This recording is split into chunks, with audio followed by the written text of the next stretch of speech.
Kids, it's time for a vlog, whether I need to or not. Actually, I need to. That's why I'm doing it.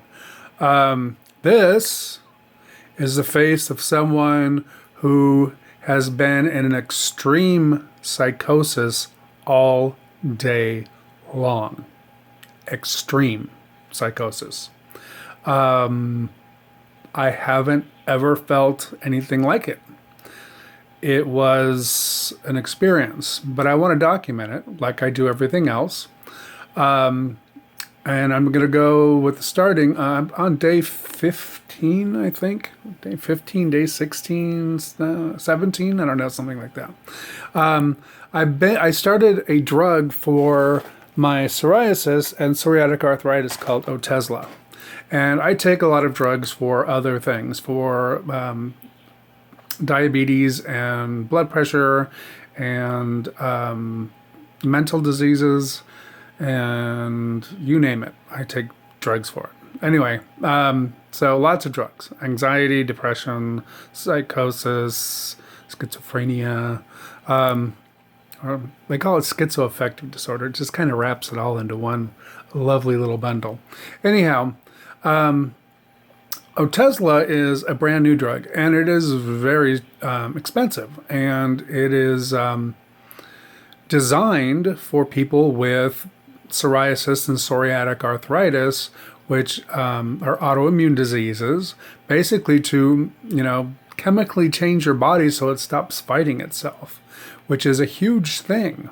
And it also, obviously, doing that in a chemical way, making your body act in a new way, also must affect your mind in some way. And so this is how it's affected me so far. On day one, you start it's a triation or something. You start with 10 milligrams once, and then it's 10 milligrams twice, and then it's 10, 20, 20, 20. But eventually you get to 30, 30. And I've been on 30, 30 now for a while. So I'm at full dose. And as I got up to full dose, by the second day of full dose, I was I was sleeping a lot. I was having extreme depression, sleeping, listless, just wanting to avoid everything, frankly. Emotionally flat, just terrible. And then I started getting headaches a few days, like a day or two after that. So then it was depression and headaches, and the best way to, and I never get headaches. I deal with depression well. I've dealt with it my whole life, but I never dealt with these headaches. So I got these horrible headaches. So I dealt with them the same way I dealt with depression. I forced myself to sleep, and I was sleeping, on the longest day, I slept 17 and a half hours. So when I talk sleep, I mean sleep. And when I was waking up, I never was waking up. It was like I was walking around really drowsy all the time. And that started to change a couple of days ago. I actually woke up, and I felt like I actually woke up for the first time. Now, I'm still sleeping longer than normal, roughly 12 hours a day, give or take. And it's difficult to, basically, my life revolves around my bed now as opposed to my bed revolving around my life. That is something that's, always strange, to say the least. And if I sound like I'm disjointed and rambling, because I'm still in a full psychosis, so I'm documenting this. Then I started getting nauseous. 3 days ago, I got mildly nauseous. Yesterday, I got extremely nauseous. And I was nauseous all day long. As a matter of fact, while I was trying to wash the dishes, I tried to regurgitate. And it was freaking me out because I didn't want to regurgitate my medicine. Fortunately, only a little bit came out, and it was long enough after I had eaten that I didn't need to worry about it. But it started to panic me because if I do regurgitate, because I take so many medicines at a time, and you don't know what absorbs at what rate, so then if you vomit, let's say 20, 30, 40, 50 minutes after you eat, you don't know what you've got in your system and what you might need to retake or what you're supposed to do. And that gets concerning because some of these medications are highly controlled substances, and you just can't just keep taking them and then ask for makeup pills because you threw up. It just does. Life doesn't work that way, kids, with medicine in this country. So I've been doing my best not to throw up. Now, yesterday it was nice because I had visitors, and so it kept my mind busy. I didn't have to sit and think about. I was able to focus on something else besides how much my stomach hurt and how nauseous I felt. So that was a godsend. Today I wasn't so lucky. I didn't have visitors. And I woke up nauseous as hell. But I woke up. I woke up. I was fine while I was laying flat. As soon as I sat up, really nauseous. I stood up, a little bit less nauseous. But when I sit, it's extreme. When I stand up, it's a little bit less extreme, but it's there.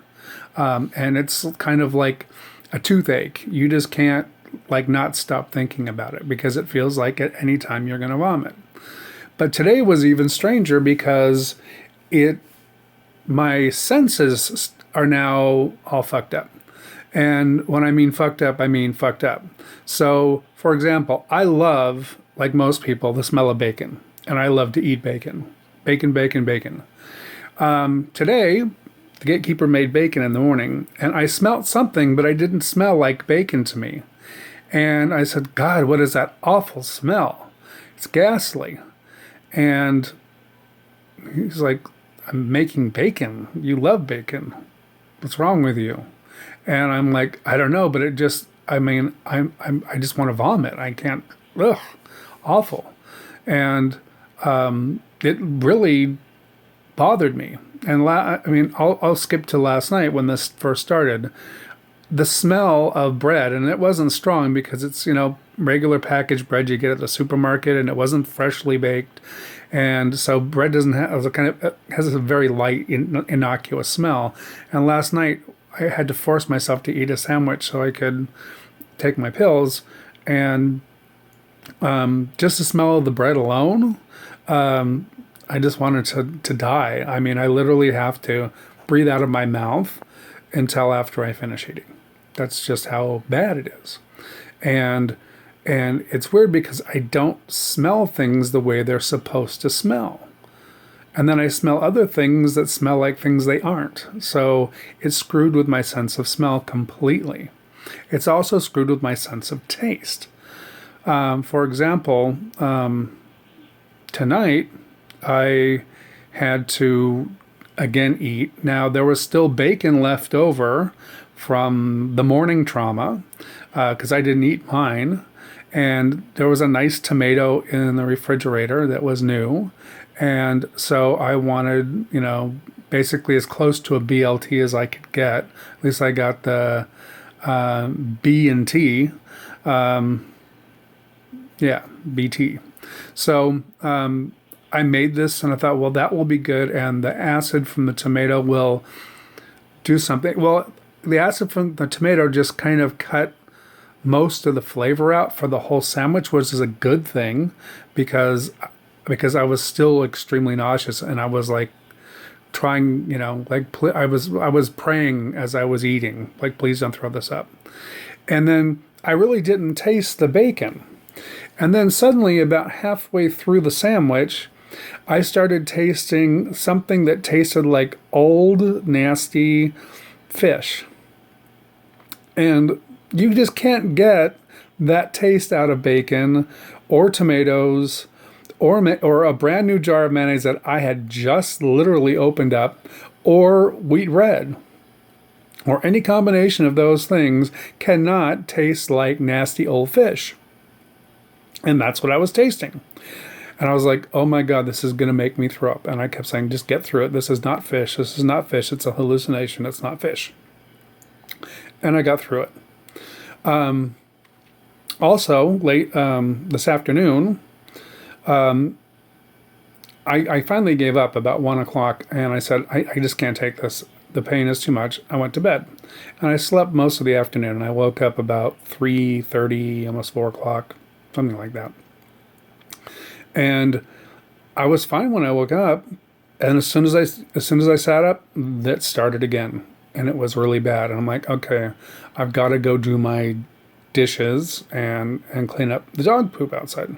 So I did the dishes and got that done.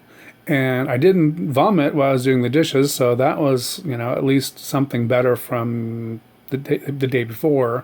But then when I went outside to do dog poop collection, that's when I had the psychosis, the total like slip. I went out and like there was some grass that was nearly knee deep, and 2 days ago it wasn't, and everything looked weird, and I couldn't smell anything, and everything seemed like some things looked like they had just been freshly mowed, and some things looked like they hadn't been mowed in like months. And I know that that's not the case. So I'm like, how can this happen? I mean, and then suddenly I like had this realization, which I've had in different ways before, but not quite as intense, of now I know what it feels like when crazy people like myself lose it and they get swept down the river. Because I did not know if either I was alive or dead, or I had been locked up, or that, I had been functioning at all. Maybe suddenly I just, maybe I had been bedridden for a long time and just gotten up and thought it was yesterday, and not realize that it was, that happened. So I had no grip on reality, and I was alone. It was just me and the dogs, and I was totally alone. And then that started a full-on fucking panic attack. I mean, complete meltdown, panic attack. And I was just walking around carefully trying to pick up dog poop, and I thought, okay, well, if I concentrate on picking up all the dog poop, I can look and determine, knowing my dogs, about how long since the last time I was out here. So I said, so just focus on that. Just focus on that. And I just focused on that. And I got through the whole yard, and it looked like a day and a half. I mean, yesterday I didn't do it because I had company and I wasn't feeling well. And so I missed yesterday, and it was halfway through the day, basically. So it was a day and a half. And that's what the poop looked like. I mean, it was only a day and a half worth of poop, if that. So I knew I'd been out there, or somebody had been out there, but I couldn't be sure it was me. And I was, having this meltdown, and I'm thinking, should I call 911? I tried to call my best friend, and his phone went right to voicemail because he was having phone problems unbeknownst to me. And I sent a message, and I just like started freaking. I'm like, I can't afford to go to the hospital or take an ambulance ride because it's really expensive, even though I have Medicare. And I was like, wow, what do I do? Like, I've got to do something. I've got to like figure something out. So fortunately, I got a phone call back from my best friend, and I started talking to him, and I said, where have I been? What have I been doing? And, did I post on Facebook today, et cetera, et cetera, et cetera. And he finally said, well, yeah, but let me tell you what I've seen since you got on the strut. So, and I check in. I have like a network of a very few close friends and my gatekeeper that watch me. And I post on Facebook, for example, every day. And sometimes people accuse me of oversharing or TMI, but I don't do that for them. I don't do it for anybody but me. It's like my diary.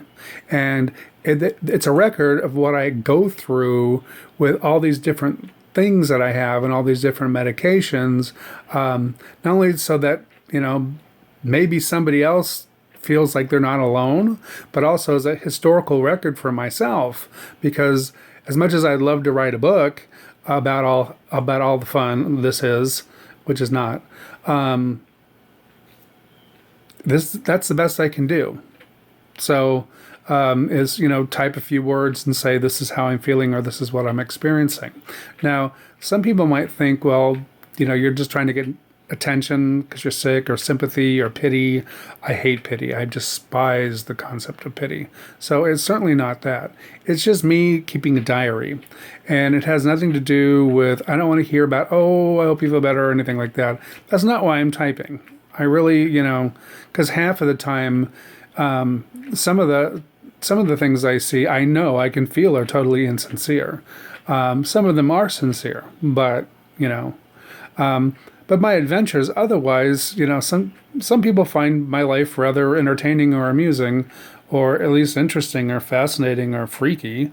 So they continue to tune in, and that's their option. That's, but that's not why I'm on Facebook.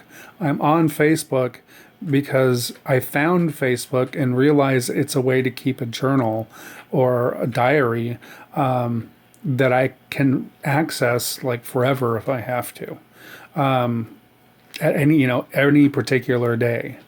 So all the things I go through with medication and paranormal and all that kind of crap, and just regular hallucinations and psychosis like I'm having right now, and nausea, saying I can keep track. And it's kind of a godsend. And so are videos. And I try to get my videos on YouTube because I have a YouTube channel, but since I've had the new phone, sometimes I've had to put them right on Facebook, which is not the optimum for me. I'd rather have them on YouTube because I have a collection, and then there's kind of like a historical record. But anyway, so that's what's going on. Otezla is not doing anything it didn't say it wouldn't do. It is starting to clear my skin. It's keeping my skin from not getting worse, and it's actually starting to clear it up. Obviously, it's changing my senses, and that's kind of intense if you think about it, because this drug is trying to get my body to stop fighting with itself and get an inflammation reaction to stop doing the inflammation reaction. So it's chemically trying to physiologically change my body. But that not only does it in the body, but it's also in the brain. And one thing that I had before going into all this, besides I'm batshit crazy, is that I already have senses that are already mixed. For example, I smell touch. So anytime somebody touches me, I smell. I get smells. I know, it's weird. It's a thing. Trust me, look it up.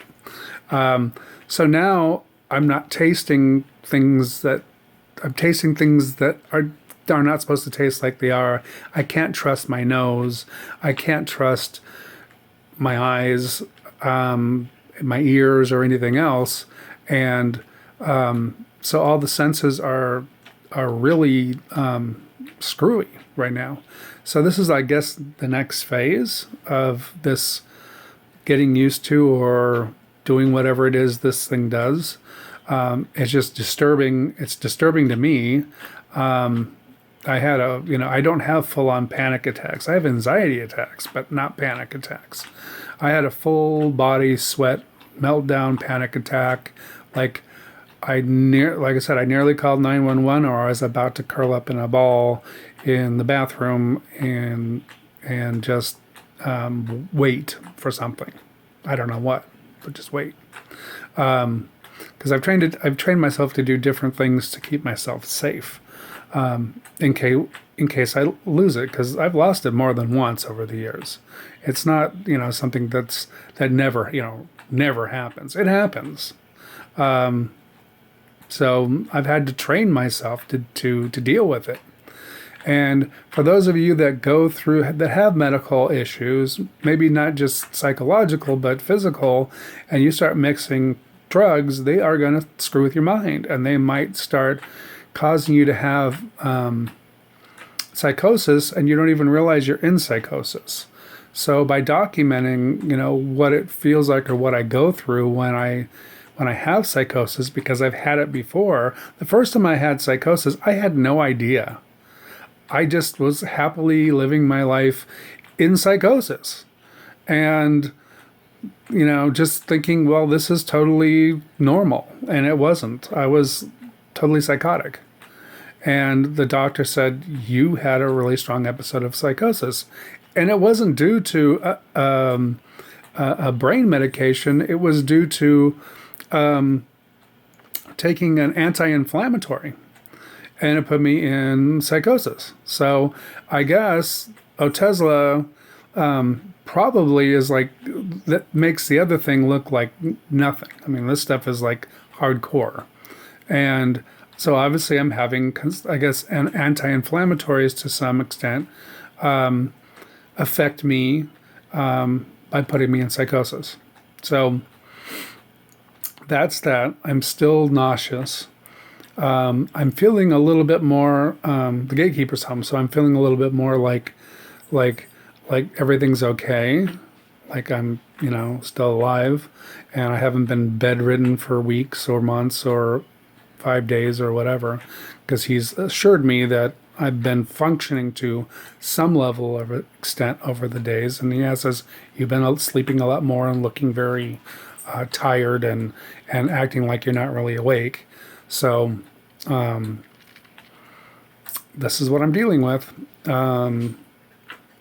If you ever wondered what it feels like to not realize if you're dead or alive, and you can't trust any of your senses, you can't trust what you're seeing, you can't trust what you're hearing, you can't trust what you're tasting or feeling or anything. Imagine it's just, and you don't even know if you're dead or alive. And it's so easy. I had this realization. It's so easy. And I know why there's so many out of control, mentally ill people, because when you snap like that, it's so easy just to float away. I mean, literally that easy. It's just, it's like almost like an addiction. It's like you want, it's like, the best way I can describe this is, let's say that you're addicted to cocaine, and now you decided you're going to stop taking cocaine. So your body just gets that whips and jingles and those voices in your head and everything saying, go ahead, just, do it, do it, do it, do it. And when I started feeling myself literally like I was going to float out of my own body and just totally lose it, and become that mentally ill vegetable that needs to be hospitalized forever, it was like this little voice saying, do it, do it, do it, do it. And then the other voice started, and then they started, of course, because I have many voices talking in my head all at once. Then they started debating, and as soon as they started debating, then I knew I had to wait until they finished. And that sometimes can take days, weeks, years. They fight over this shit in my head all the time. So I didn't, because they were debating. So if somebody thought it was a bad idea in here, then I knew I had to wait and check and verify. And only because I've trained myself to do that. And as hard as it is to live with 7 people in your head all the time talking and discussing things, sometimes it can save you. Seriously. I know that sounds even weirder, but if you deal with it and you work with it, and you study yourself and you take notes and you make records, it helps to say, okay, well, this worked, this didn't work. This had this outcome, this had this outcome, and you just keep moving from there over and over. And when you get into a place where you've never been, like I've been in this place, like with this drug, I've never been. I mean, it's taken me to, some places mentally, emotionally, and physically I have never been to. So that's the video. And now maybe some people understand, because I'll probably post this on Facebook and nobody will listen to it because it's way too long. But at least I made an attempt to communicate. And I hope that anybody that is going through this or has gone through it or, might go through it later, all I can tell you is if you have physical and or mental or both issues, and or you deal with paranormal stuff, or all three, which I have the perfect triad, you need to keep track of yourself, and you need help. You can't do it all by yourself.